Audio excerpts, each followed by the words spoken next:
Daha önceki yıllarda farklı şekilde uygulanan mülakatlar 15 Temmuz 2016'daki hain darbe girişiminden sonra 668 sayılı kanun hükmünde kararnameyle ne yazık ki hayatımıza yeniden girdi. Dönemin konjonktürü ve siyasi havanın verdiği belki bir zorunluluk nedeniyle atılan adımlar bugün adaletsizliğin, kayırmacılığın anıtı gibi önümüzde duruyor ne yazık ki.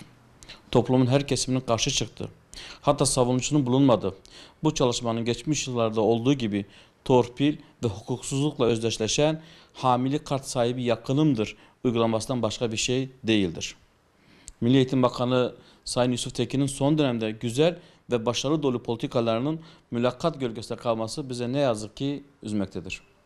Son yıllara baktığımızda mülakatlar gösteriyor ki mülakat adaleti sağlamadığı gibi bizzat adaletin celadıdır. Son günlerde Batman'da ve ülke genelinde yapılan yönetici görevlendirme mülakatları bunu bir daha ispatladı. Onlarca kişi mağdur edildi. Güvenlik soruşturması nedeniyle elenmesine karar verilen yönetici adayları mülakat ile elendi. Bu da gösteriyor ki mülakatlar hukuksuzluğun kılıfı yapılmak isteniyor. Güvenlik soruşturmalarında ayrı bir paragraf açmak istiyoruz.